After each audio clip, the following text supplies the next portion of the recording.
You're listening to the Pace Radio Network here at paceradio.net. The views expressed by the individuals during this broadcast are their own opinions, and they may not be the same as those of their group or other organizations they may be involved with. All medical advice during our broadcast is not a medical opinion and should be checked with your medical physician.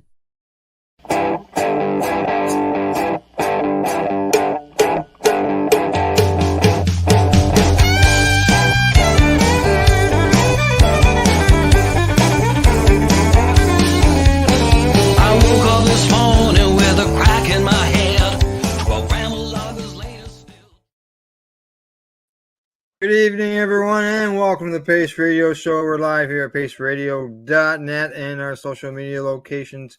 Good evening, Tamara. How are you doing? Good. How are you doing? I'm not doing too bad. How you Actually, today was my injection day for my treatments. Yeah. No, I was more worried about because you were not feeling good from before, too, right? Correct. Yes. You feel now from that as well, then? That's cleared up, and probably just in time because this stuff arrived today, and it's one of those things we got to do right away. Or, absolutely. Within reasonable time, right? So yeah. I know. I do. Like I said, I've got to take my medication at the same time on the same day every week. I got an Alexa that reminds me. Yeah, well, I'm lucky. I don't have to do this every 2 months, but it saves me a lot of time. I used to be a 5-hour day getting my treatment. I know, because like I'm at the methotrexate level, like with the RA, like you were with the Crohn's, right? In order for me to get to the Humira, I have to do injections of this first, and then do something else first, and then there's so many different medications you got to go through before you can actually get to what the. So I'd rather not have to do injections anyway. So this is fine. It's been working for 3 years now anyway, so. Yeah, well, this isn't like a methotrexate injection. No. Yeah, this is a machine and a little device, and kind of like when you go for an intravenous kind of treatment. You feel the quick prick on your leg. Yeah. And it's all over in 5 minutes instead of an hour. So. Well, it's like diabetes now. I've got a friend that has diabetes, right? Yeah. And she's got a gauge on one arm that she can read on her phone that tells her what her blood sugars are. And whenever it gets low or highs, it alerts her. It's similar to the needle that I would get. Yeah. Right? And then she's got another one that's actually an insulin pump. So now she can, if she gets highs or lows, because she's like kind of like back and forth, all of them, they haven't really kind of gauged her. She's still early into the stages. The pump releases what she needs into her body. Oh. So she's got, and before she would have to go and inject herself with the insulin. Now she can just hit something on an app on her phone, and it will release what she needs. And so she's not having to poke herself all the time to check her blood, like on her fingers, right? And she's not having to poke herself with needles all the time to give her insulin. So does it do a required dose for at that time, or is this thing set up for a certain dose each time? She can set the dose that she needs because it'll tell her on the app, and then it sets on the app. So it goes up and down, like if she needs, because you're not necessarily going to need the same dose every time, depending on whether you're having a high level, right? Yeah. So and you want to try to level. You want to try to level things out too. You don't want these and. Right. So instead of her having, she also like gauges it with food too. So she doesn't have to use the insulin. She doesn't, because she just needs a little bit of orange juice or something, whatever, right? But but what a different step comparably for diabetics from, where they're pricking their finger all the time and then having to inject themselves all the time. So I just think that's fabulous, honestly. Yeah, as long as the pump thing isn't a an issue where you're having to carry things around. It's just something that she can just go hook into. No, she just puts it on once a week or once every 2 days, whatever it is. So it's got so much in it that lasts for a certain period of time. Right. So she's not having to take it off and on every day. She's able to leave it on for a period of time. And then once it's empty, then she has to change it, right? Right. And she can move it around, like she can wear it on the same spot. Yeah. But I thought that was great. Just so many different technologies that are helping people stay healthy. Things changed. Yeah, there's no doubt about that. All right, talk about changing of things. Let's change the subject. Why don't we discuss and bring in our guests for tonight? Sounds good. All right. So yeah, at this time, I'll introduce our guest, a fellow who I've only actually met, I believe, once or twice, and that's been involved in cannabis advocacy work. So I like to find out, a bit about our guest, the kind of advocacy stuff he does, patient story. Always like to share one's story in order to educate others. So we'd like to welcome Dwayne Boudreau, aka DtheBudGuy, to the Pace Radio Show. How you doing, Dwayne? Welcome. I'm awesome. How are you, Tamara, Al? Good. How are you? Doing all right. You were saying you had a storm coming in from your end of things too, so we Al's frozen again. Oh, is he? Yeah. He's Oh, got am I? He just had that money look about him, like, yeah. Awesome. Sometimes it's just a matter of me just sitting still, right? Yeah, I don't do that well. That's what I said. I'm not medicated today on my Vyvanse, so I'm a bit swirly, but whatever. Sometimes you just need to take that day off. Yeah. So, Dwayne, as I mentioned, we've only probably talked once or twice at a Global Marijuana March. We met there, and we talk often about it. And just so you know, I got the interview you and I did during the march. Is this the interview that you had that he had never been to a Global Marijuana March before? Yeah. So, don't get me wrong. Now, like, as far as like an organized Global Marijuana March, yeah, that was my first. Now, before legalization, I did go to Queen's Park at one point. During one of the rallies and whatnot, but that aside, that was my official first Global Marijuana March, and it was neat. And actually going into it, it was kind of neat to think, because like I think most of us in Ontario, or I'm in Ontario, so pardon me, let me paraphrase that, or let me say that again. In Canada, like depending on your access, I think you feel that we're pretty lucky. I think the average person does, like the non-advocate or the non-industry person. Probably just, it's all, as long as they got somewhere they can go, everything's good for them, right? But they don't remember prior to legalization, because a lot of people didn't consume either prior to legalization, right? Yeah, like we weren't supposed to anyway. Yeah, right? They stayed in the closet. Yeah, nobody did, right? Yeah, continue. And, but the thing is what we were talking about, actually, I think I did see the interview up in that on YouTube, I think it was, and Facebook, I believe. Yeah. So we'll see it tonight too. I remember talking to you about it, and access isn't the same for everyone.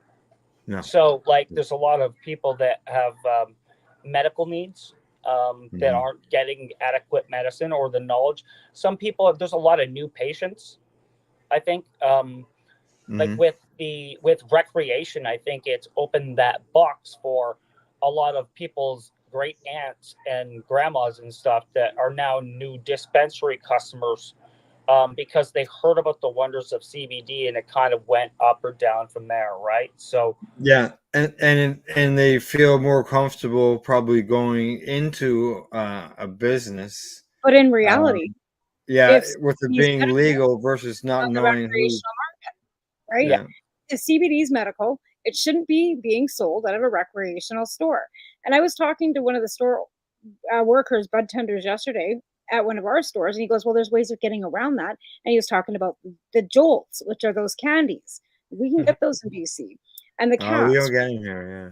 Oh, yeah, no, we got those, they're called jolts or something. They're like the 10 milligrams per candy, yeah. Right.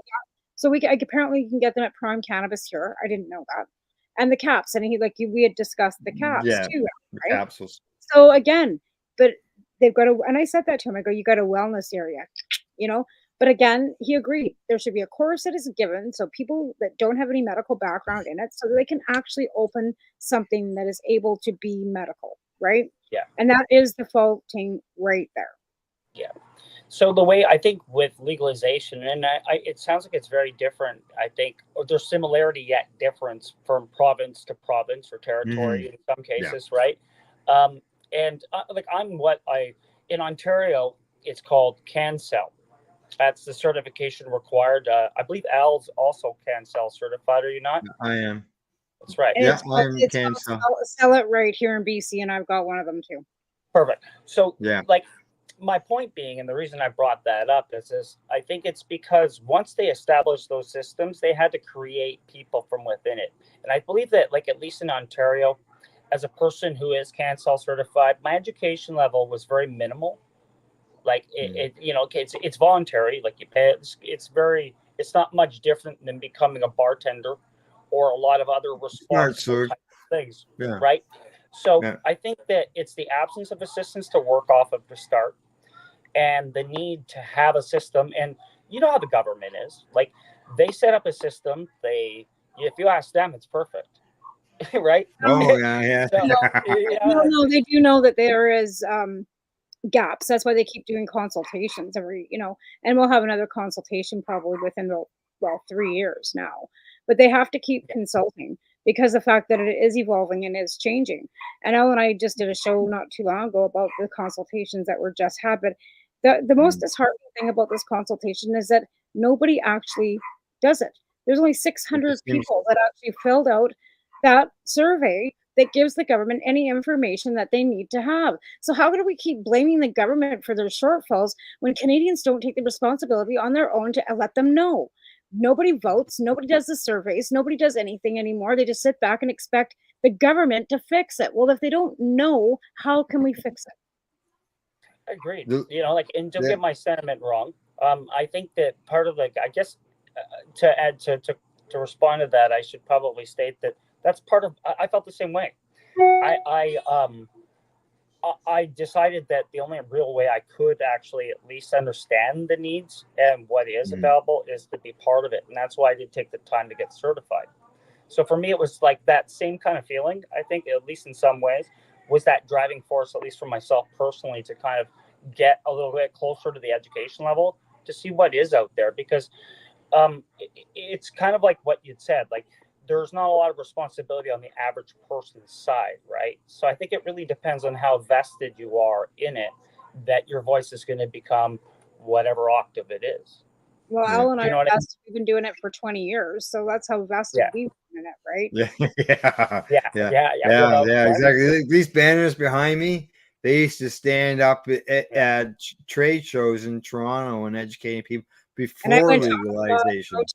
Went to the legalization roundtables with the Liberals after legalization, and was at the Liberal convention in 2014 writing the policy with the Young Liberals to bring cannabis actually to legalization. So you've been around for a while. Okay, now that we've got your CanCell, we know that you got your CanCell and stuff, but let's find out about you yourself. Okay, sure. Sometimes I like coming out with the first question being asking people, do you remember your first experience in consuming cannabis? And sometimes people have funny stories. Some people have, medical related stories and so on and so forth. And like I said in the intro, sharing one story helps educate others. So. Absolutely. As far as the first time that I ever smoked cannabis that I could recall, I was a teenager. I don't remember the date exactly, but I could tell you it was in October. And it was in 1991 or 92.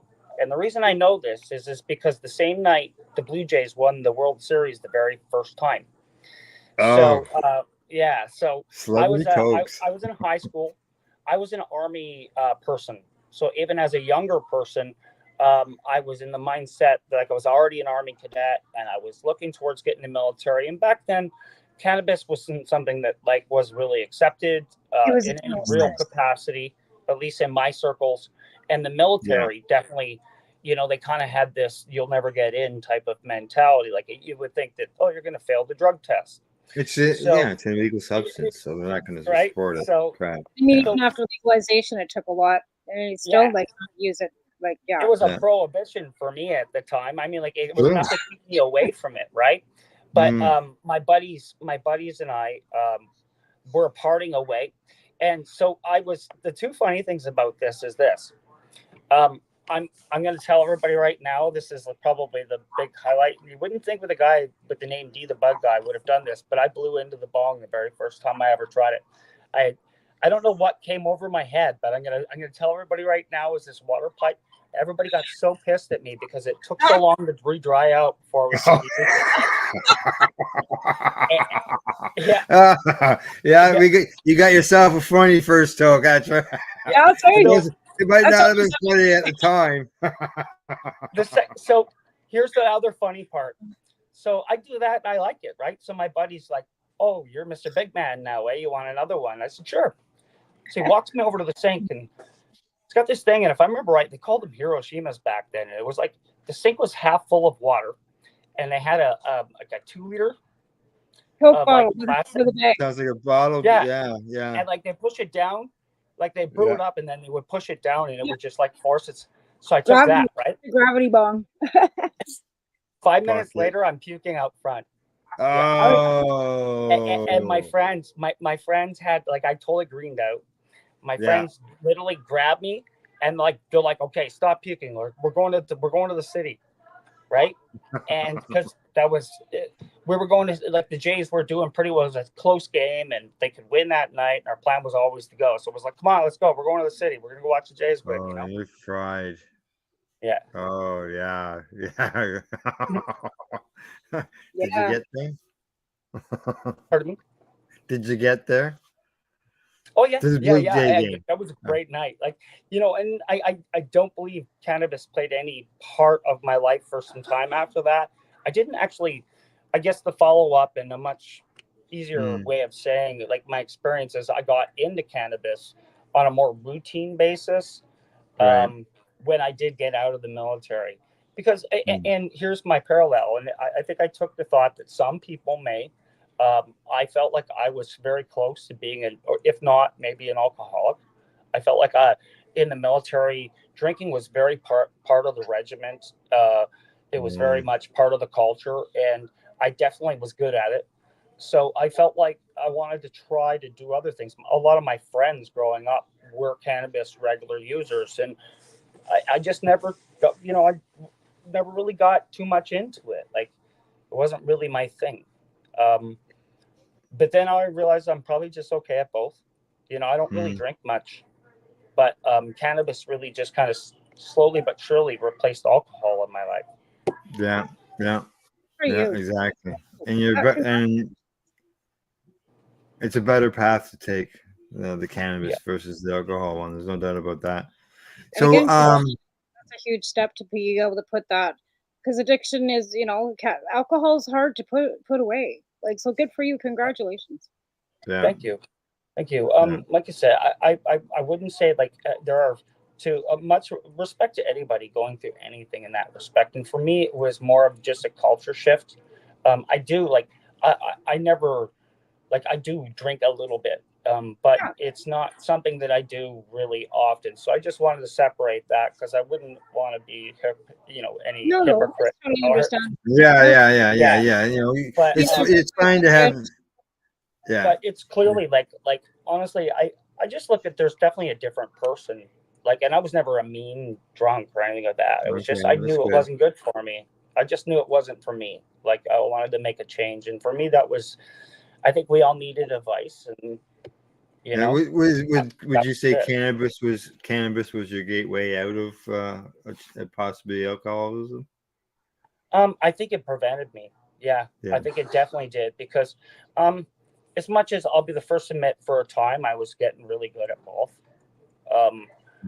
I think that what it did is it got me through the darker times better in a more healthy sense. Like, life is apexes and valleys, right? Like, so like, I think it's really just when you look at yourself, and if you really are committed to being a good person and you want to have a good life, and you have kids and you have these things, I knew how easy.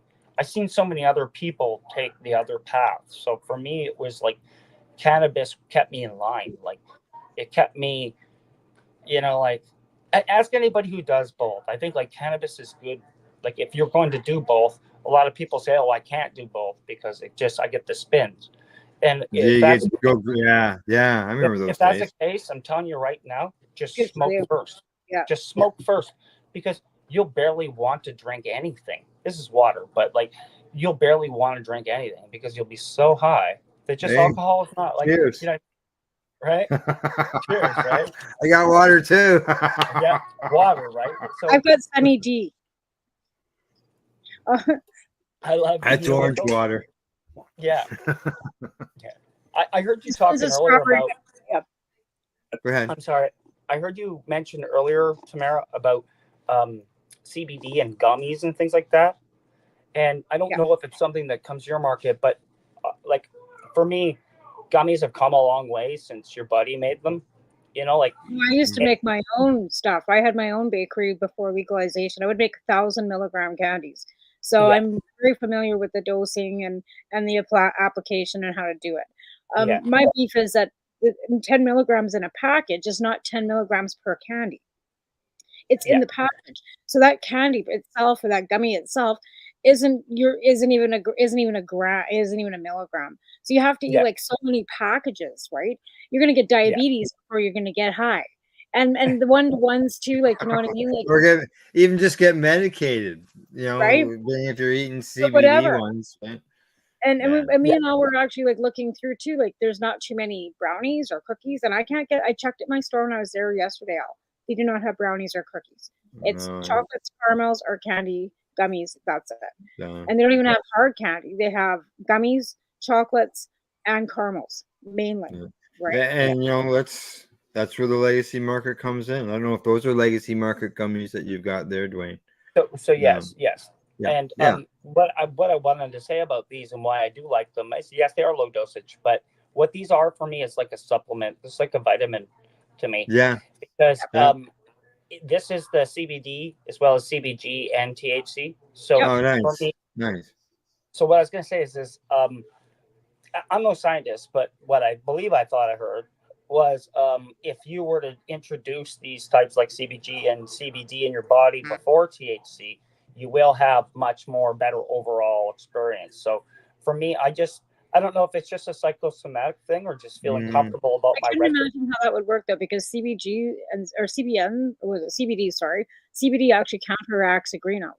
So if you get too high, you want to take CBD. Pardon me, I meant to say. Okay. Yeah. Blah, blah, blah. Thank you. So, no, it's just like, because I know, like, if you get greened out, you get somebody CBD and they're, you know, whatever. It can counteract the THC. It counters it. No, absolutely. I actually helped a guy at a 420 party with that. I gave him CBD gummies and it helped him. So, good. Yeah, absolutely. Because that's something that they say, like, you know, or orange juice, honestly, if you know, or sniffing pepper. You can I always found a cold floor was good. I'm surprised about orange juice though. Orange juice is the acidity or something, because just like a THCA, it's got a high acidity, right? Okay. So a THCA has also got high acidity. It's something to do with the acidity in the orange juice. Okay. I haven't got a clue. Wasn't challenging. I just never understood. No, I was actually told that by, I can't remember by who, at the Treating Yourself Expo. Mm-hmm. Yeah, that was before legalization. The Treating Yourself Expo was the first medical cannabis expo that was held in Canada. It was held at the Metro Toronto Convention Center. Okay. It was the first one ever held in the federal government building. And we had the Marijuana Music Awards were held. They had documentary movies that were released, such as What If Cannabis Cured Cancer? Activists from all around the world, companies from all around the world, Europe, South Africa. It was huge. Yeah, it was in the same building where Lyft is. It was before Lyft, because Lyft TY went from here's the TY poster right here. Yeah. Right there. And it went from, as you can see, 2010 to 2013, and then there was Champs that came in, and then Lyft came in after them. And during the TY days, we had plants on the floor, plants that were in full bloom, plants that were in veg. We were 4,600 square foot vapor lounge right on the floor, man. Smoking joints on the back patio. That's badass. It was good. Yeah, just go to YouTube and type in "Treating Yourself Expo," and you'll for see sure. the video. You know what? I'll have to check it. You know what? Like for me, I don't know. I'm still kind of like a half a civilian. Like, you know what I mean? Like I'm still very much a civilian when it comes to this, because I really only ventured into it like 7 years ago. That's still, yeah, okay. That's still a fair good time. And thank you for your service. You said you were in the Army, so thank you for your service as well. Yes. And that is that kind of how you got reintroduced? Was it through one of the veterans groups or anything like that? Or because we've got several veterans groups that are also cannabis users too, right? That absolutely. And I actually I'm on a grow team, and one of our grow team members is he's an Afghanistan veteran, and shout out to him and to all veterans and to anybody who served on any capacity. Respect. I was fortunate to serve in a peaceful time. At the time, I'm a little older, maybe some people know or think, because I act like a kid, that maybe I care. I hope I at least carry myself younger than I think.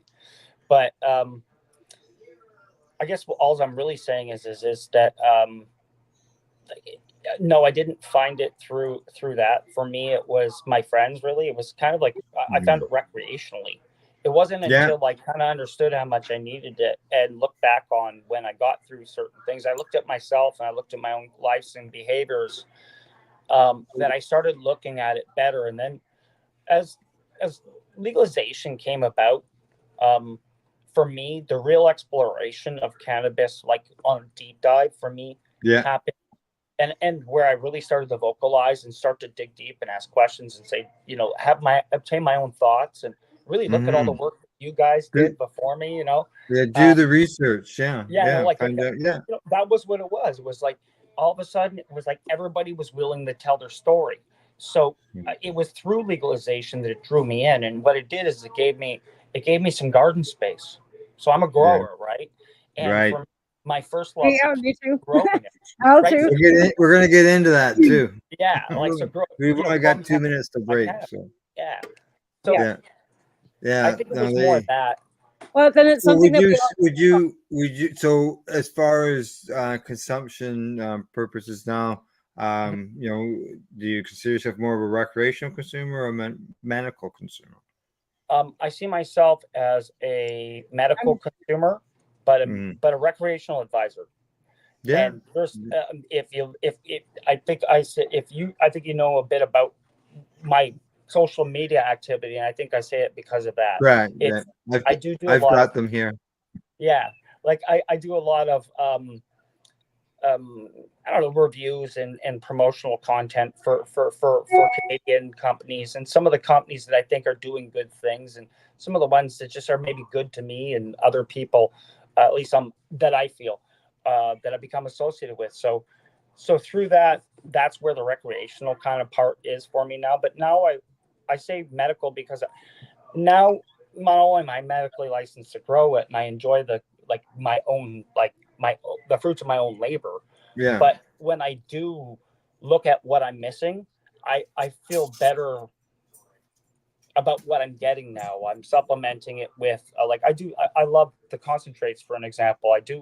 That's part of it for me. I have part of the reason I talk so much is because I can't shut myself down.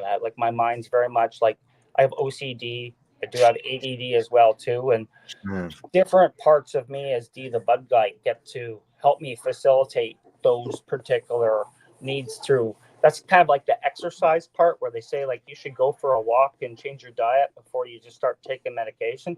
I kind of feel like in a way it's just looking at the way, knowing yourself and looking at what's missing and doing your best to try and see it along the way, because my best advocates, my best understanding of it is through this community. It's not through a medical situation yet. The information's still good. I think I said this to you when we met, Al. I believe we met at Can Expo this year. Okay. We did. Yeah, we're gonna get into those events. Yeah.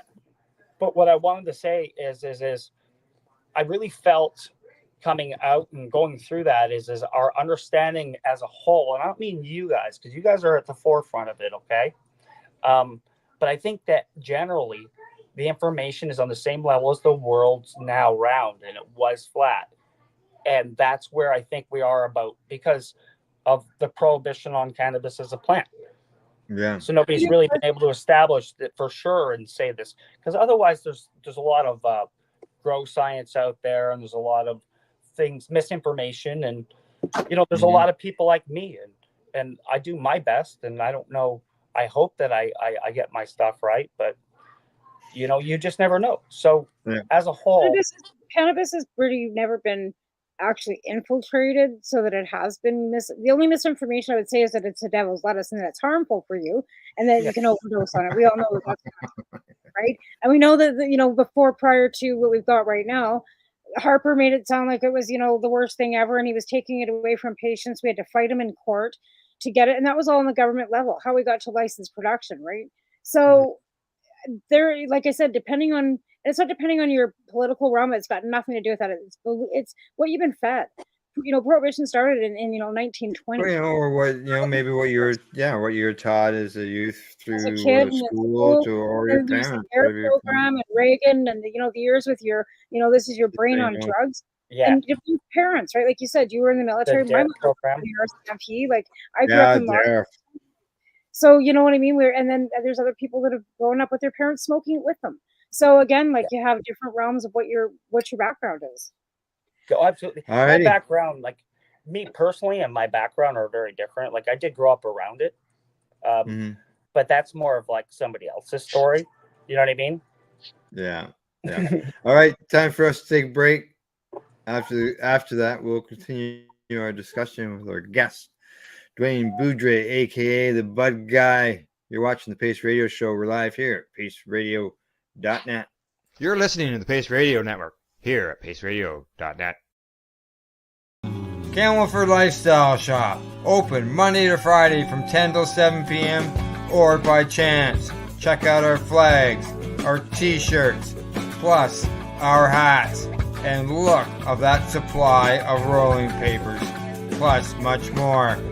We've got bongs and your favorite herbal vaporizers. Look at all the incense we have, as well as for those who collect knives, check out these knives in our collection. And while you're here, stop in to see Shay at the piercing room, where you can get poked by Shay. Daily deals, check them out. Campbellford Lifestyle Shop, 17 Bridge Street West, Campbellford, Ontario. When you have a pain that's reached its peak, Legacy for 20, it's so unique. If organic cannabis is what you seek, here's your trusted partner 7 days a week. Suppository salves, vapes and drops, topicals, edibles, infused pop. Just when life seems like it ain't easy, at Legacy 420, enjoy a pop freezy. Lab tested products, make them the GOAT. Legacy 420 out on your road. Legacy 420 in Tyndonega, Mohawk territory. Indigenous organic cannabis at its finest. What do you find at paceradio.net? People advocating cannabis education. Limestone City Hydroponics is Kingston, Ontario's hydroponics shop. Take your growing to the next level and create the optimal environment with a tent kit, or maximize your yield with an ebb and flow flood table kit. Either way, Limestone City Hydroponics has more sizes and options to fit your needs. Are you looking for the power of the sun that adapts to your budget? Then look no further, as they have professional grow lighting. They have indoor grow systems that are easy and cost effective, with many options to fit your living space and lifestyle. Cultivate your growing potential. We have everything you need to succeed. And if you can't make it to the store, they offer local delivery to the greater Kingston area. Remember, when you're looking for experts to help you grow, then look no further than the locally owned Limestone City Hydroponics, 105 Sunderland Drive in Kingston, Ontario. Call them at 613-548-0420.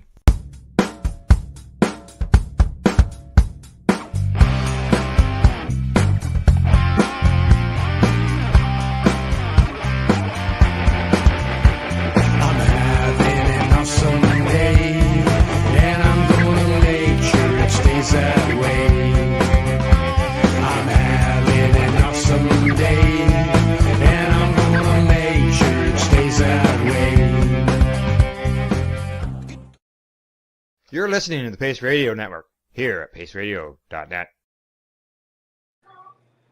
And you're back with the Pace Radio Show. And for those who just joined us tonight, Tamara and I are joined by our guest, Dwayne Boudreau, aka DtheBudGuy. All right. Before the break, we've talked about a bunch of different things, including social media, and we started talking a little bit about events. And I just wanted to get back to that just briefly, and the social media thing as well. You mentioned the Can Expo, where we had met at the Can Expo. We actually were on the same stage, but at different times. That was for the awards presentation. So congratulations on the award you won. But unfortunately, I can't remember what it was. It was an Advocate Award. It was the Advocate of the Year. Yes, thank you. Yes. Yeah. Yes. Yeah. Exactly. And I thought, appreciate it. And congratulations. I talked to him. Yeah. And congratulations to you and Timmy as well, and Mary Jane for their win as well, if I remember correctly. Yes. Yeah. They did a great job. That's right. Exactly. And they got themselves a large following of people that like their podcasts, and it's educational and that's and funny at the same time, because Timmy's he's not a consumer of cannabis, right? And it's a great perspective. It's very much like my wife and I. Like, my wife doesn't consume, so they just like love each other. Like, whenever we see each other and meet up. And Tony doesn't. My wife's Tony. She doesn't come to events very often, but pretty much every event she does come to, the newbie and the doobie are there, and she adores them. They're great ambassadors for the cannabis plant and for pretty much anything they're associated with. So now that legalization here, this is the Can Expo, and it's happening again in 2025. There's other events, cannabis events. At one time, there wasn't anything. Obviously, we mentioned that earlier. Do you attend many of these events, and what do you think about what they're being able to do in order to educate the public? Yes, I do attend the events. I've been attending events now for at least 4 years that I can recall, maybe a little bit longer. I'm not sure, but I love the interaction. Part of why I got into social media, which was really how I really found the cannabis community that I know today, was because of I was looking for that kind of connection, and I found about the events. And as soon as I went to the events, I really understood the people in the cannabis end of things so much better, because it's very different online and in person, and that's a whole sub conversation. And the events give you the opportunity to meet some of those people who you would never have met unless you met them on social media. So, like, for me, it was honestly, it was an expo, I believe, and like, one of the people that I admire the most that were the educators, like, on the grow side, they were the first to get me. Okay. And so going to these events, I got to meet so many of them, and for me, that was like meeting your hockey hero or something. Like, it really was. It was man crush galore. Shout out Northern Scrogger.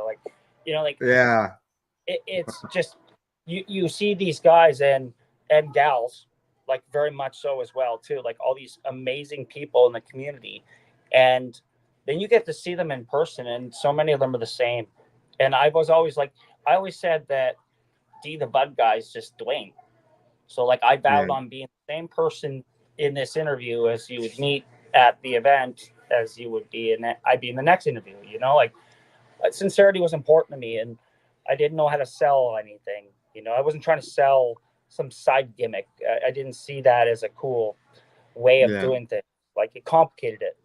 So, for me, going to the events was it was a great interaction, as well as a great chance to meet education. Like, and not like really going back to Canada Expo, coming out of that, like you touched on it earlier too, Tamara, the innovation available. You were talking about your friend's diabetes device and the innovations and things that were were able to do. I learned since like our first TY Expo to now, like, you know, like vaporizers, for example.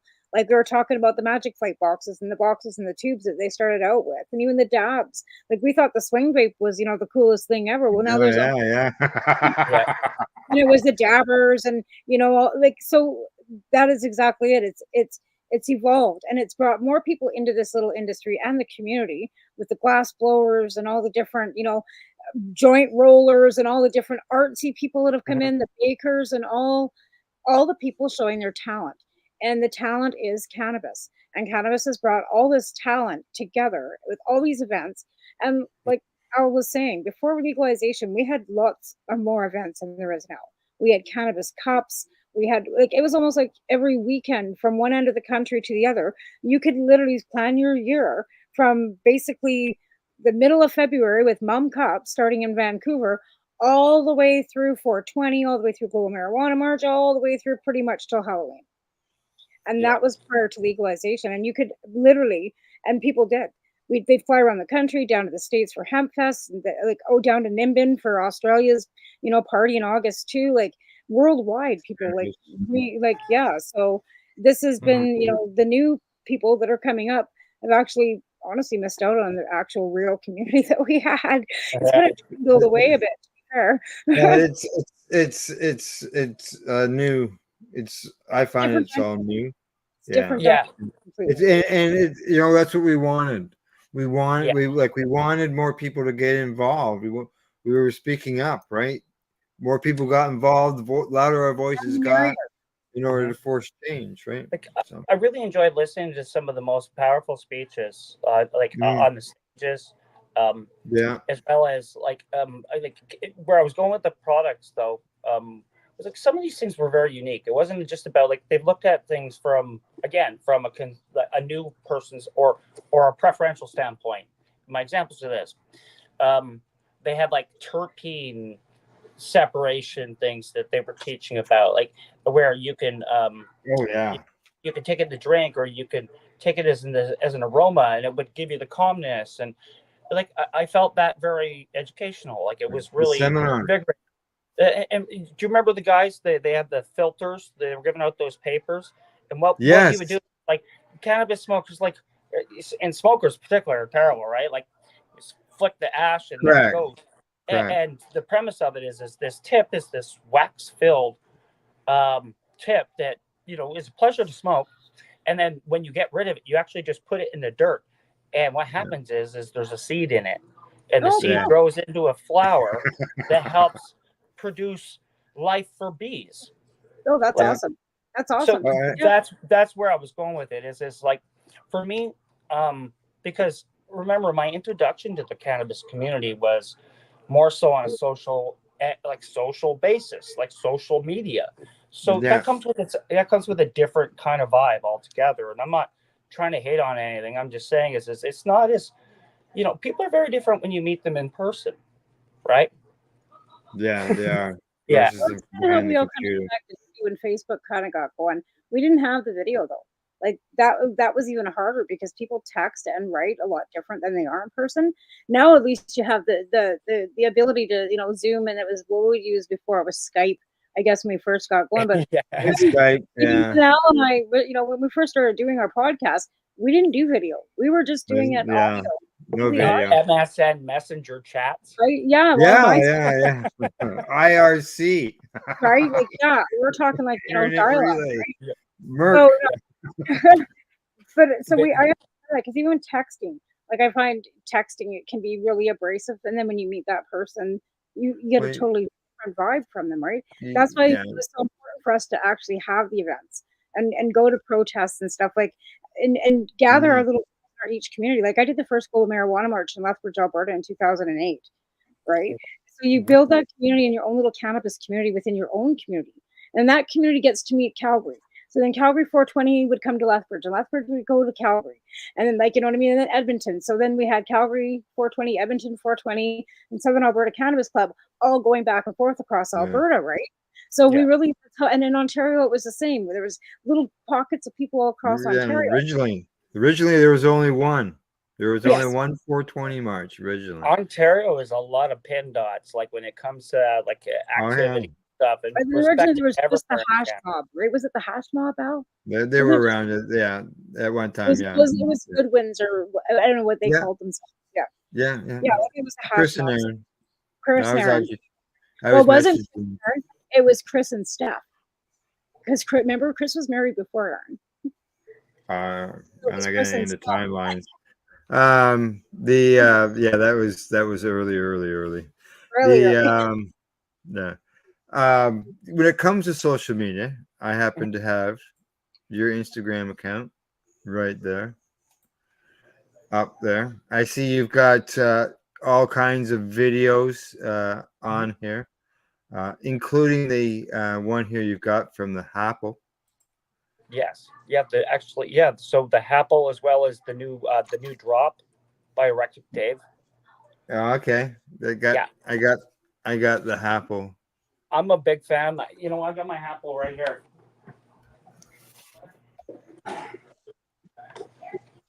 Yes, there you go. Yeah. Changed my relationship. I'll tell you, like, I bought this. They don't, like, nobody sent me this. Nobody asked me to post anything. But as this changed my relationship with hash altogether. Yeah. Because when like, for me, again, I'm a dirty smoker. Okay, so don't, like, anybody see my fingers can probably tell. But the reason I say that is I like my cigarettes differently. I like them away from my cannabis. I like my cannabis without it. You'll never find me, like, I was never the guy in high school added batch or any shit to make the point figure. Like, none of it. You know? So for me, this really just allows you to get every bit of flavor and just the best of it. It's also a good test. So if your buddy goes, here, this is good stuff, this will tell you.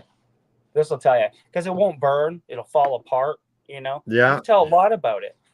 And then the newer version that you're showing there is called the Drop. And so he just developed this. He sent me and about 10 other people them to try them out and just kind of put the word out. And what's nice about this is it's a double system, and it takes water. So having the water tightens it up. So, you know, with the Apple, you will get a little bit more maybe air sometimes than you like, depending on how the stem's sitting.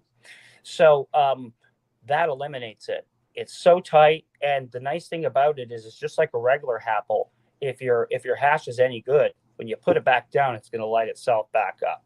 Can you buy those online? Yeah. So the apples that Al and I are referring to, you can buy from Nugs Canada. They have them in a lot of dispensaries as well, or you can. I can gladly send you the link. It's a fellow that we know as his name is ERR.Dave. So it goes like a rectic. I hope I'm saying that correct. He's a very talented glass maker from the Ottawa area, and we've become friends, you know, through this. And his new thing's called the Drop, and I think it's going to retail for $99 on his site. It's worth it. A Apple's about $50 on the sites. That's decent. Yeah, and here's the thing: is he blowing them hand blowing himself? He's every single one of them. Then they're deaf, and then they're worth double that. To be fair, he's putting his own talent into that. That's amazing. Canadian Ontario boy. Yeah, exactly. He, I was speaking to him in Campbellford. He was at Spirit Leaf in Campbellford. He was there, and that's why I bought it when he was there. I don't know. I was there for probably like 2 hours talking to him. He's a. We had a good gab, and normally I would see him in Toronto at events. For example, at the Karma Cup, he'd have a setup doing his glass blowing, right? So I'd walk by and show people what he was doing and get a word or two out of him. Not too many. Very good, very supportive guy, good community. Yeah. He's wicked. I love that. I'm glad you asked. You know how to make a guy smile. Let's talk about his Apple. Yeah, well, I tell you, like, you know, I was so used to I don't even think I saw these, or like some people talk about, well, there's sort of like something, a newer version of something in the past, whether you want to say like bottle tokes, right? Yeah. It reminded me. I wasn't doing hash as bottle tokes back then. You used to smoke it. That's what when I saw that on your Facebook page, Al, when you were smoking the hash from an apple, it reminded me when we were teenagers smoking out of an apple. When we used to so like, and I immediately thought that was super cool because that's that drop with the water it would be nice is nice. The only thing I wonder about is that I guess it's got a smaller chamber. Yep. It would fill up faster. But then you don't have to inhale. Yeah. So where does the hash hang? Like, does the hash just hang in there? Like, how do you put the hash in there? Yeah, so the top of it's like imagine an apple has like a little stem and at the top piece, right? Yeah. So what he does is it also continues on into the glass. Here, I'll show you. I know I saw the hash hanging there, but I wasn't sure how it hangs there. Like, how do you attach that? So you make a hash worm. So that's part of it. And then if you look onto the end, I see. Yeah, it's got a little pot. Sorry, let me go the other way. Yeah. No, I see what you mean. And then you just stick it in between. Okay. Yeah, it's just a little groove. It's just a little groove in there. You push. I just didn't see that when you had it. I didn't like it when you had it lit, right? Yeah. Because you had a picture, so it was hard to see. And it's not very big either. Then, hey, like it's not. No, it's not. But like so Al, the new one's got a flat bottom, a really nice flat bottom. It's because of the water, but also the additional oval shape. It's a lot. It has a good feel. Like it has a heavier feel to it. Yeah, and like I think the reason I bring that up is if you have a apple, it's beautiful to hold, but like I don't know how you feel, but I'm scared to death to put it down half the time because it just feels so. It doesn't have a thick gauge to the glass or anything. Like it feels fragile, right? But I don't want to. You don't want to break the box. Then I probably would break it. When I take it somewhere, I keep it in the box, and in there it's centered nice and it's in this little cradle and the whole bit. So, but it's a good thing to tell people because if they're gonna buy one, and don't realize that, then they might. Because I'm a klutz, I'd end up breaking it. Now the only thing, and it's not the apple's fault; it's the hash. Sometimes I find that the hash just sort of wants to melt instead of simmer. To burn slowly, it just sort of melts. What the hell's that? That's not hash then. And it doesn't simmer. That would be shatter that's all rolled up or oil mixed in too much. That's not even real then. It's like bubble hash. Yeah, the bubbles will do that. Yeah, bubbles will do that. They can't use salt. Yeah. And for me, I recommend like if you want to use your apple, I find the best is like an Afghani traditional or an old school hash type of a thing where it's nice, it's gum, it's still pliable. You don't want the harder stuff, obviously, because it ain't gonna stick and it just burns itself up. It has that shit taste, anyways. But it's a nice thing to have. And I gotta make my own hash. I got almost a mason jar full of. I seen your key. Yeah. And I just cleaned my Kef container, my joint tray. That's My nice. friend gave me this. I don't even like it. She just come in and gave it to me. It's got no labels on it. It's a nice block. Yeah. Right. Yeah. I put that in my apple. How would you do that? You can't make it into a worm. It's hard. Do you melt it? Like I could make this into a worm. Yeah, no. You couldn't make it into worms. Too hard, eh? Yeah, it's more keef, like a pressed keef. Like more like a blonde hash, right? Where they just take a bunch of keef and just push it all together. Those are bowl toppers for me. Like like that's how I smoke that. Like this is just like basically we add it to a joint or something too, right? Yeah. Or if you have a hookah, those are great for hookahs. Yeah, I don't even have my bongs out anymore. I kind of outgrew all that stuff. You know what I mean? Like I know what you mean. All that stuff. I don't know. I got a 15-year-old in the house, right? Like when I was like before, it was different. My older kids live with my parents. I didn't have to worry about it, but I've got a 15-year-old in the house, and he's already vaping with his vape pen. I don't need to bring out the bombs. So my daughter's it helps him sleep. I don't care. Like, I buy it from him, the legal market for him, and I don't care because he needs it to sleep and he needs it to eat, and I don't care. That I know where it's coming from because it's tested and it's safe, and he's not looking for it from some dealer down at wherever the skate park with who knows what else is in it. So. Yeah. You know what? Like the way I look at that is like, I don't know how it was for you, but I'm willing to bet that you had the same thing I did. We all had that one parent or that one mom or whatever that was super cool. It's like, hey, no. You guys aren't going out fucking partying everywhere. You're going to sit in my basement? Everybody drinks in my basement. Yeah, that's me. Yeah, I told them that, but none of them want to drink. They want to smoke weed, so they go upstairs to my kid's room and they bring their bong and do whatever, and that's where they go. But the their thing problems is, are small and micro from there, right? There's 3 of them, but all their moms smoke too, and all their moms know. So it's like they can either come here, go to any of those houses, and I know that when he's out, he's safe. So yeah, and if my mom gets a call from your mom, you don't get to come over anymore. Right? All right, you two. I was going to play this before the last break, but I didn't. I'm going to play it now, though. And this is from the Global Marijuana March, our interview that we had. And then from there, I'll go into break, and we'll come back. And I got 3 things that I want to touch on when we come back. And that includes, obviously, growing cannabis. Yeah, right. My favorite subject. Yes. Subject we all enjoy. All right, so off we'll go to break. We'll continue our talk when we get back. You're watching the Pace Radio Show. We're live here on the Pace Radio Network. But first, you're all going to hear the interview that Dwayne and I did out on the road at the Global Marijuana March. Here we go.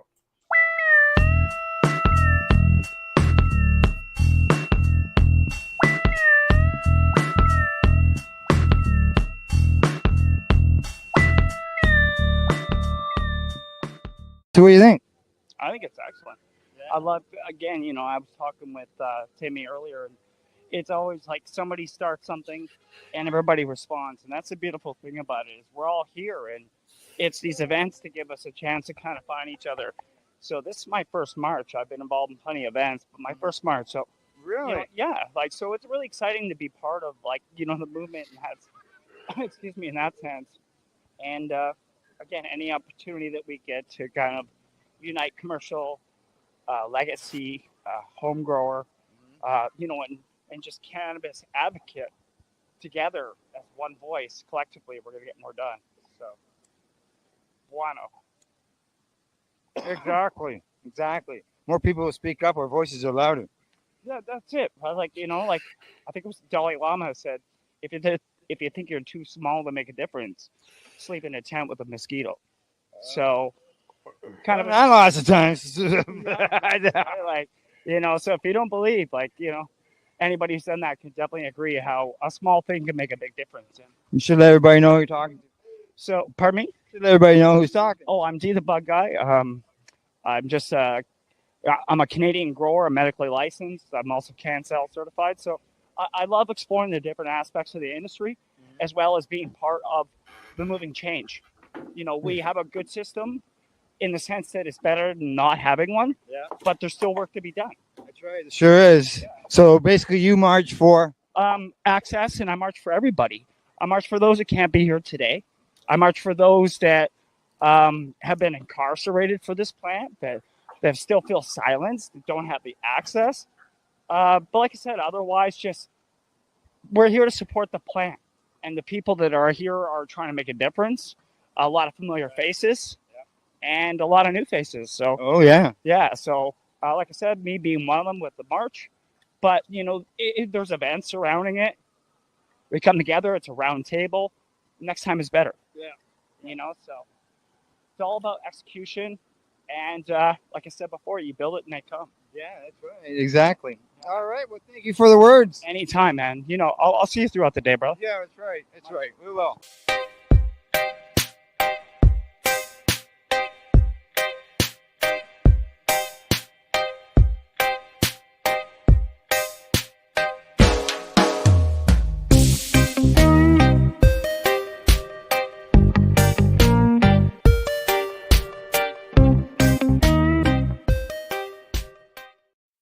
We are people advocating cannabis education here at paceradio.net. Limestone City Hydroponics is Kingston, Ontario's hydroponics shop. Take your growing to the next level and create the optimal environment with a tent kit, or maximize your yield with an ebb and flow flood table kit. Either way, Limestone City Hydroponics has more sizes and options to fit your needs. Are you looking for the power of the sun that adapts to your budget? Then look no further, as they have professional grow lighting. They have indoor grow systems that are easy and cost effective, with many options to fit your living space and lifestyle. Cultivate your growing potential. We have everything you need to succeed. And if you can't make it to the store, they offer local delivery to the greater Kingston area. Remember, when you're looking for experts to help you grow, then look no further than the locally owned Limestone City Hydroponics, 105 Sunderland Drive in Kingston, Ontario. Call them at 613-548-0420. Enjoy the buzz of legalization with Campbellford Lifestyle Shop. From lights to plant nutrients, books, consumption accessories, and more, we've got all your basics to grow or consume cannabis. Visit our info center or take a look at our piercing services and body jewelry, now available in-store through Campbellford Lifestyle Shop, 17 Bridge Street West, Campbellford. Are you looking to get your medical cannabis grow license? Limestone City Hydroponics can help patients through the process of obtaining their license to grow medical cannabis. What's that? You don't have a doctor. If you meet the medical criteria, Limestone City Hydroponics has a nurse practitioner who can assess and provide medical cannabis prescriptions. What are you waiting for? Contact Limestone City Hydroponics at limestonecityhydroponics.ca or call them at 613-548-0420.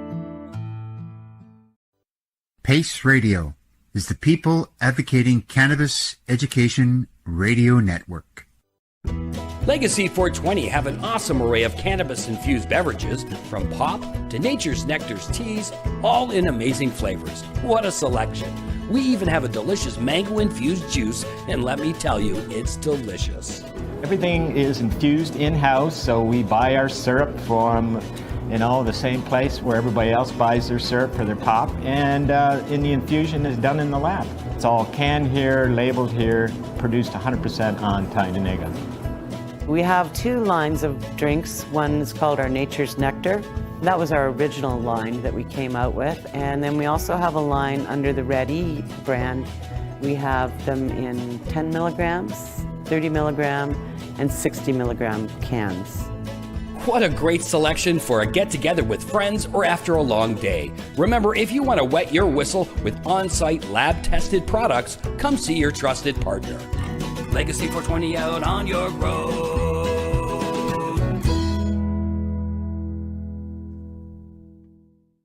You're listening to the Pace Radio Network here at paceradio.net. Pace Radio Show, and we are live with our guest, Dwayne Boudreau, the bug guy. Camera. I went to go see if I could dig up this bag of seeds that I still haven't done anything.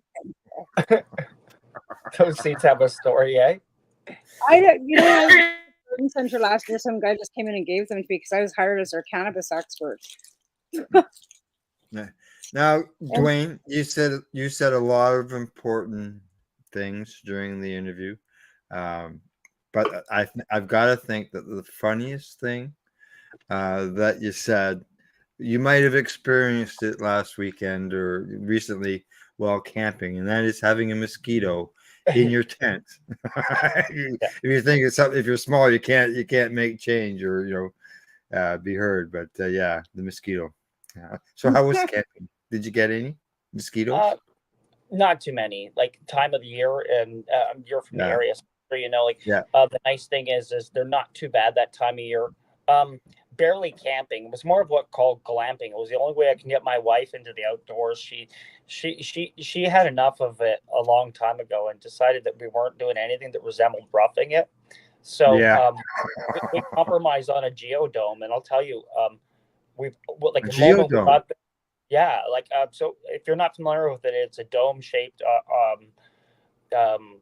like shelter And it has it has a wood stove in it. It had a beautiful observation view at the top, so you could see like celestial bodies. The moon was so bright when I was up there. It was amazing to see. And as a city guy, it's nice to get out and remove myself from all that artificial light and get real memories and reconnect. And his end game on the it's an eco retreat is what it's called, and he's working towards getting fully off grid and whatnot, but that will take time. It's a bit of an investment for him, but he had a great setup. But I'm not gonna lie, like this thing had a hot tub, like was pretty bougie. I'm not used to these things, but this year's been good that way. Right, sounds like a nice place. Yeah, you'd I'll get my lung back. Now, growing of cannabis. Yes. As you mentioned, we all do it. Have done it.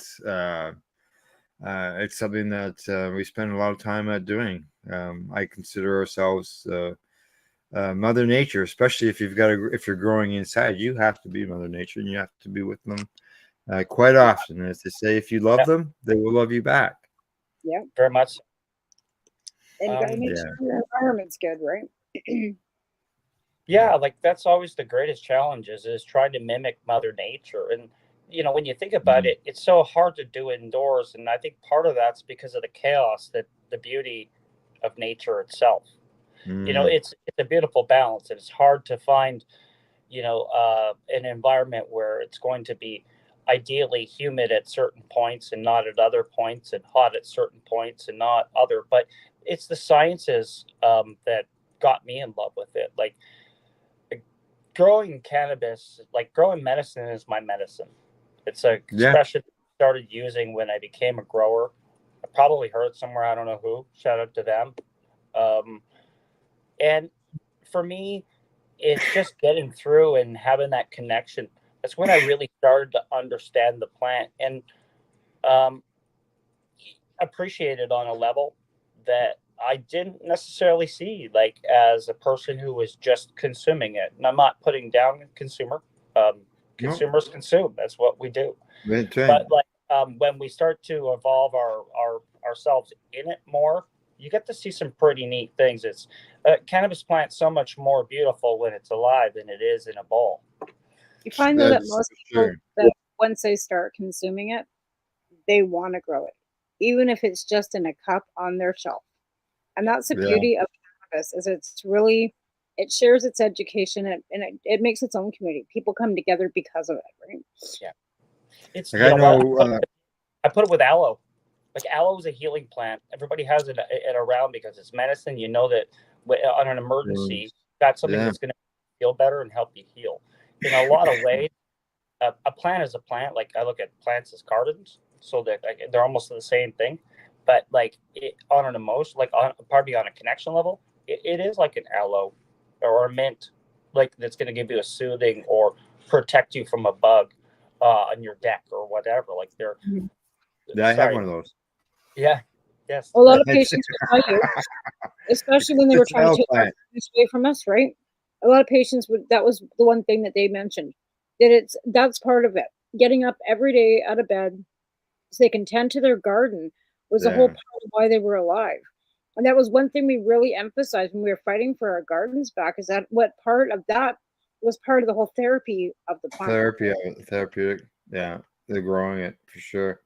Now, I don't know, do you have a special method that you like to grow? Like some people prefer nutrients in a bottle. Some people prefer living organics. And so I'm organic no matter what way I grow. So I don't grow with the synthetic in any occasion, but I have slightly different styles indoors and outdoors because of what it is. Outdoors, it is fully living soil. Like it's amendment based. I will give it the occasional supplemental feeding later in the season and stuff. But for the most, I feed the soil and let the soil do the work, and I do what I can to promote a healthy microbiology system for the plant. I haven't done a good job this year, but I usually keep them pretty good from being pest free and whatnot.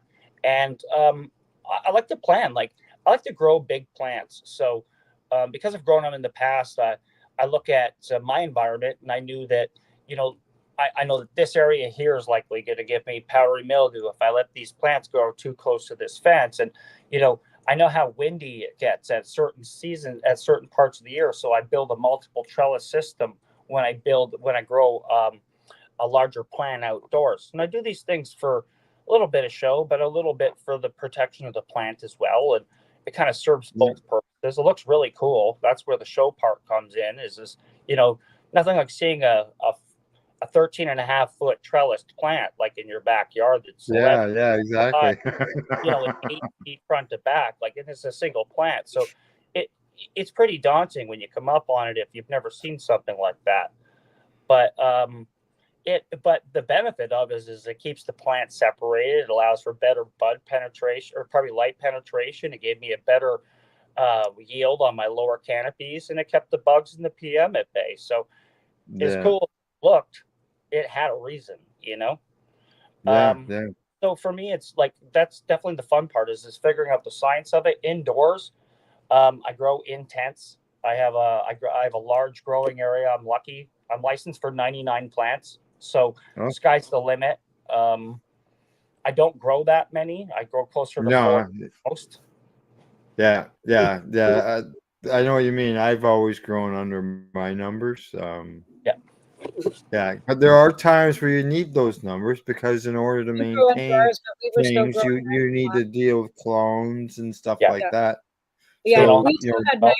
We were licensed for 200. We would still grow 90. We'd have 90 clone, like our 30 clone, 30 in veg, and 30 coming off. So especially from your point, especially like, because again, you were you were medical and a grower and everything much sooner than I. So the reason I maybe cited you in this is I haven't done large pheno hunts as a grower yet. Like I've done smaller ones, but you need to be able to, if you have specific needs, like now we know, and maybe you knew back then, what strains are going to help you with certain things. You can grow very specific, but you don't just know that. You got to grow a bunch of plants sometimes. And every plant works out, right? Sometimes it's, and you find after a while, the strain that worked for you for a while doesn't work for you anymore, right? And sometimes you have to mix and match, but and depending, and since we started, like since Al and I first started growing, the genetics have changed. The genetics have evolved. Now you can get, more people are just doing clones. You don't have to worry about running into male because you got seeds. Like there's just so many different methods. Right? I'm actually still growing the same strain for 14 years now. Wow. I've been growing this one particular strain. 3 years is the longest I've kept a strain around. I still have it. It's Destiny's Breath. It's by Atlas Seed was the breeder. I hunted it, so I kept it. I ended up getting a cut back. But when you're a new grower, you just want to try everything. Correct. You do. And then then once you figure maybe you got more space, maybe you got a license, or maybe you got something you want to figure out, and then all of a sudden now it's out of hand. My library's gotten out of hand. I have 16 different strains that I've decided I shouldn't have 16 mother plants. I need to break this down to 6. You know what I mean? Which ones? Yeah, which ones? Right? Which ones? So that's where the growth community comes back in, though, right? Because if you're good and you're lucky, then you got a buddy or a friend or another grower that you can toss a cut at and know that you get it back again one day. That's true value in that, and you'll find that in this community. And if you don't have access, you're listening to this and you're a new grower or somebody looking to start growing, this community is great that way. There's always lots of people that are like, hey, I kept this cut. Al's got a cut for 14 years. Maybe one day I'll get a cut of it. Yeah. You know what? I don't have a cut of it, but I got a bud of it. Al, I kept telling you I was hoarding this bud. Al sent me this. And this is the G.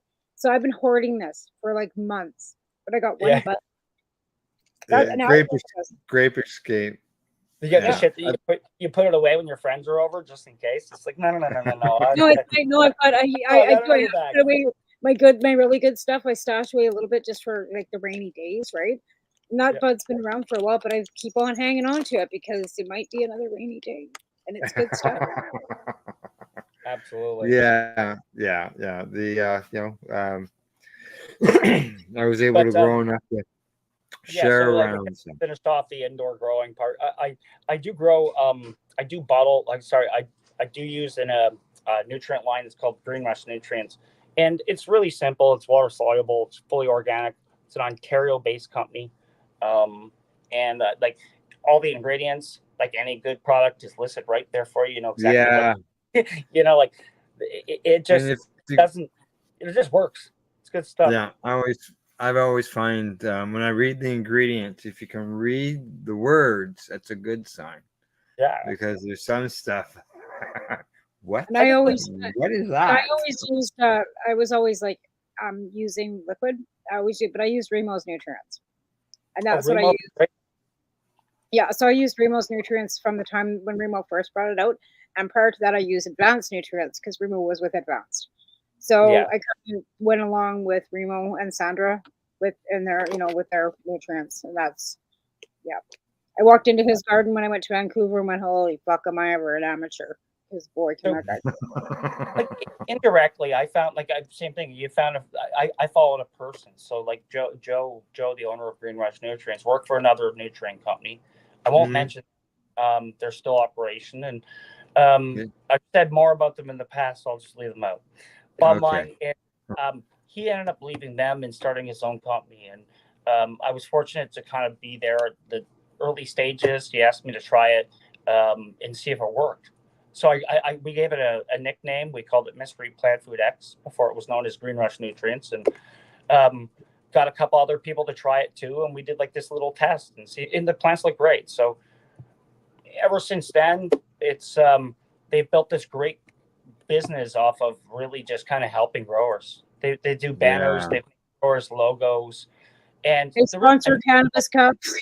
You know, they sponsored my cup. Like they're all like I've known them for like forever. Yeah, so I know exactly. So when you find people that support, like not just you, but like also the community around you and whatnot, and they happen to have nutrients that fit your growing model.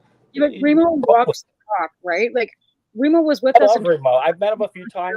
We're not friends, but like I wish. Yeah, no, but seriously, like when I was telling you about like writing the policy with the Liberals in 2014, Remo and Sandra were there too. So he's always walked the walk. That's the one thing about him. I've seen Remo for a while, but I see the first time I think I met Remo was at Lyft, and I said, "How are you doing?" And, introduced myself. He goes, "Hey, how's it going?" He goes, "Hey, what are you doing?" I said, "What am I doing?" He goes, "We're going across the street. There's a 420. We're going to do a smoke, and we're going to." And I don't recall exactly who it was, and I apologize for not having that name, but Tracy. Pardon me? Tracy Curley's Tracy's Lounge across the street. Right across the street from in the park. In the park, yeah. Tracy Curley. Yeah. So anyways, my point being is that's the very context I met him. He's like, "Hey, we're going over. We're gonna go over and we're gonna pay some dues and some legacies. We're gonna go see some OG shit. Come on." I was like, "Right on, let's go." That's the summarized version. That's not what he said. He said he put it so much better than I did. But yeah. Oh yeah. That's Tracy was a long time, very popular, very well known cannabis advocate. He stopped to talk to my buddy, which I know meant a lot to my buddy too, who's a breeder, and they talked. They'd met before, and he was giving very nice critique on his bud and stuff like that. He found it very helpful. He's like, the nose that guy has is amazing, eh? Mm-hmm. Like he can be like, this is like.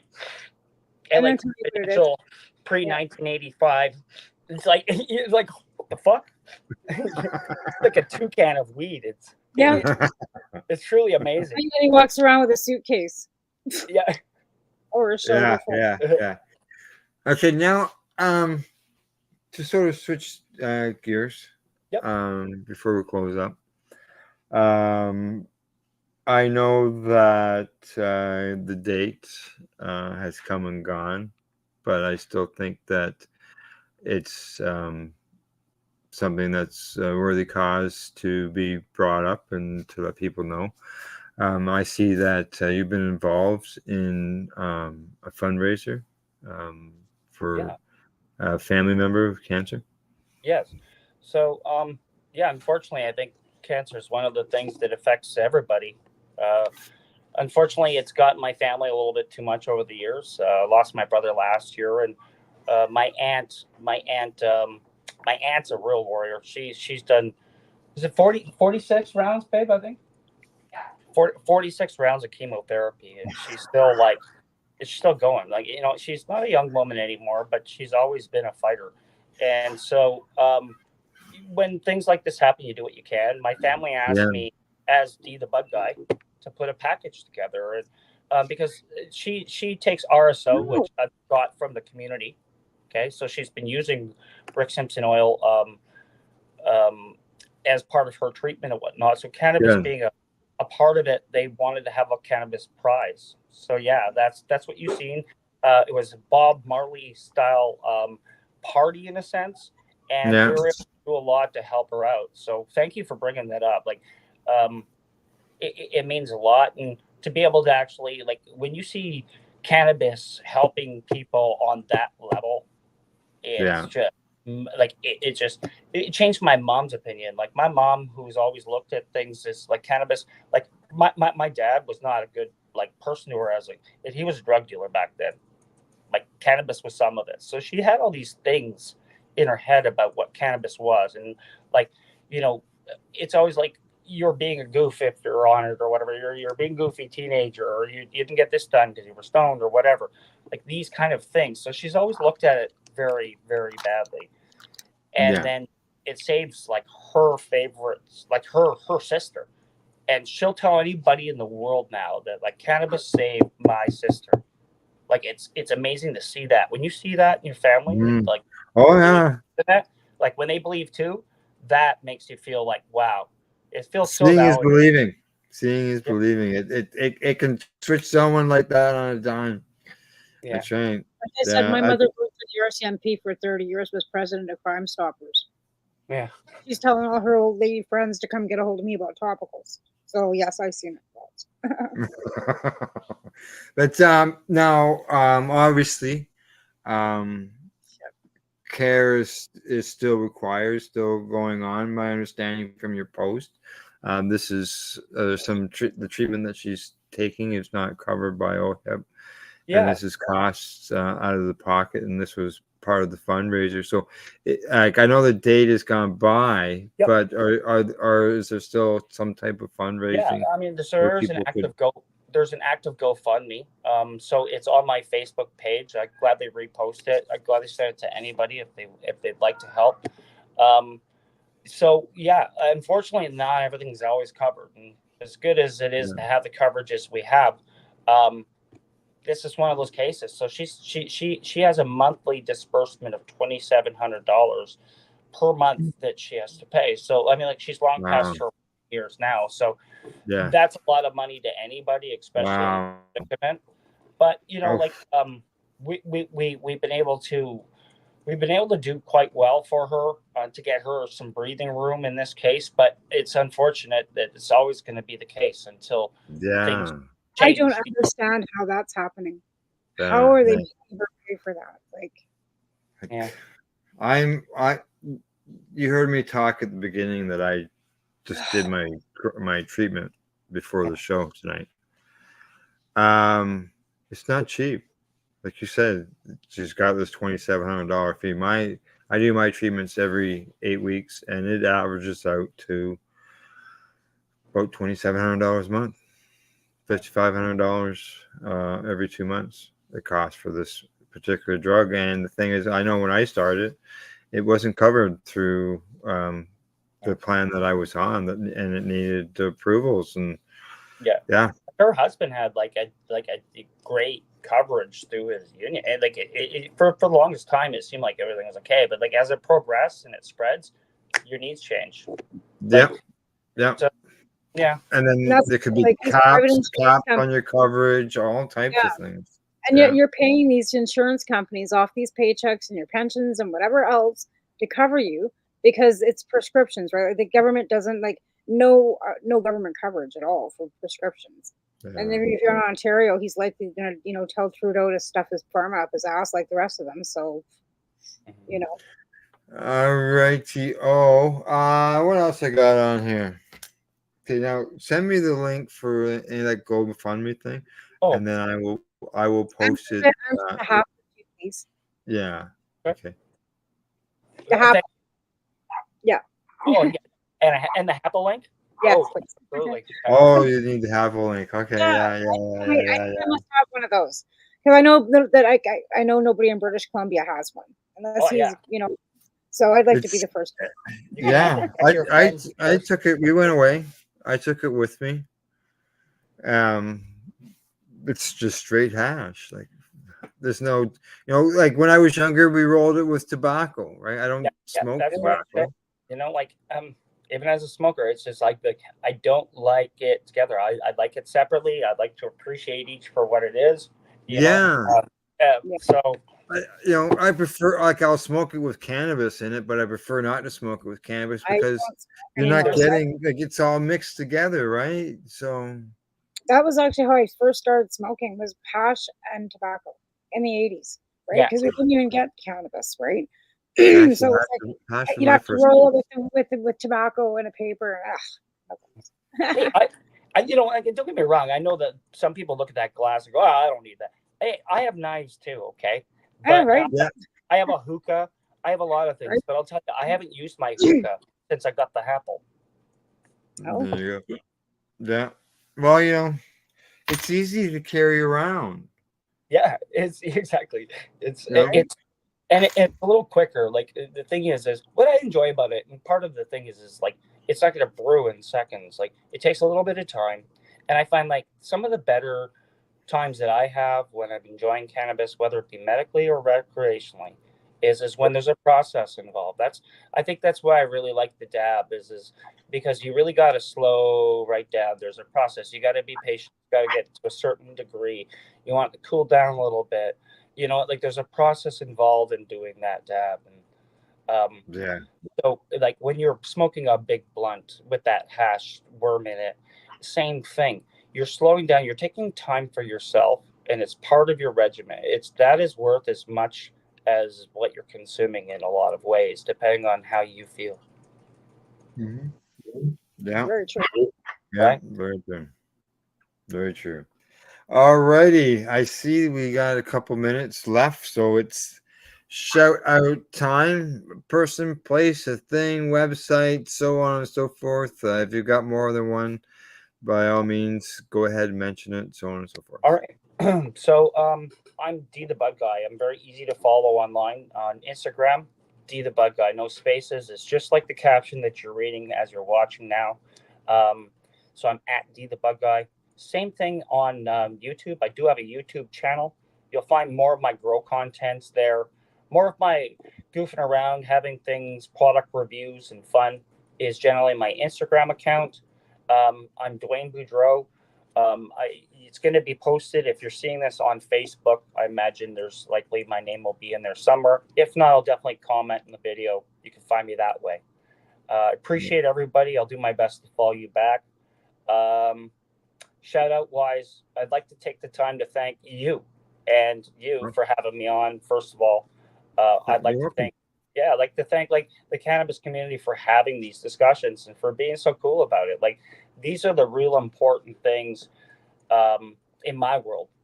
I'd like to appreciate anybody who ever took the time to invite me out, to educate me. Anybody who ever came to my place and blazed with me. Anybody who ever tossed me a bean or just said that my grow looked like shit and was right. You know what I mean? So I respect each and every one of you. I thank you so much for that. Thanks. Word up to Green Rush Nutrients. They're my people. They're my day ones. TMB Naturals, another great Canadian organic plant company. Burma Beck. They're out of Quebec. So like I really do love this community, and as much as I talk about myself in these things, I really love just talking about everybody else. So thanks for all those people gave me a chance to do it. Yeah, good one. That's a good one. The I've found like because I don't work. I'm on disability due to my Crohn's, but it's given me something to do in my life. Yes. Okay. Purpose is so important.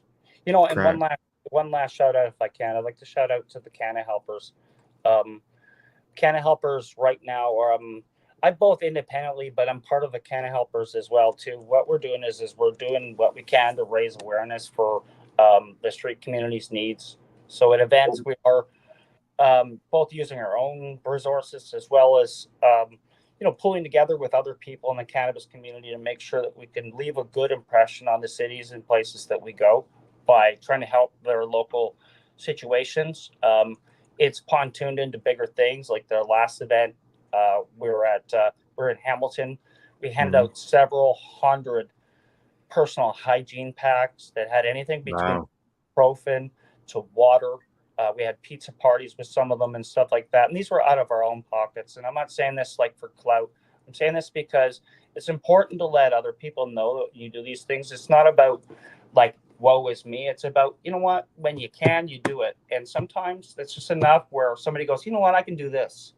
And it goes back to what you'd said and what we said in the video. If you think you're too small to make a difference, then you sleep in that tent with that mosquito. Yeah, exactly. Yes. Alrighty, great shout out. And the Canna Helpers, I have seen them posted online. The Church of Peterborough is involved in that. Yeah, exactly. All right, Tamara. No, thanks for coming on. It was great to meet you, and I hope that you keep on spreading the word and educating people, because it sounds like you are a great advocate. Thank you so much. It's fun to do this. Thank you again for having me. Yeah. It's always it's great. We get to meet new people and all that. Talk to them about different things. So, and we try to make it just a conversation between three people. Yeah. Right? So, and someone's listening and watching. All right. Other than that, Tamara and I will be back next week. You can find the Pace Radio Show. We're on Facebook.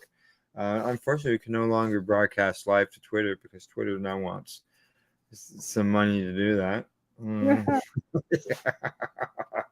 All right. You can find us online, paceradio.net. Thank you. Just go to our sponsors, legacy420.com, the Campbellford Lifestyle Shop, Limestone City Hydroponics, and At-Eze.ca. Huge thank you to Dwayne, aka the Bud Guy, for coming on to the program and telling us a story and getting to know each other. And we will see each other at events this year. I know that. Here's the next one. Definitely. That's right. All right. Too, gal. Thanks, Tamara, and thanks for everybody for tuning in to our watchers and as well as to our listeners. Thank you and good night. Night.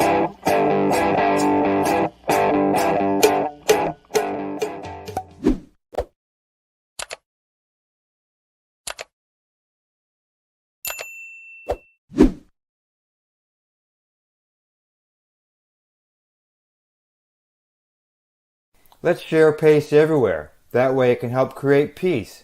People everywhere advocating cannabis education. You're listening to the Pace Radio Network here at paceradio.net.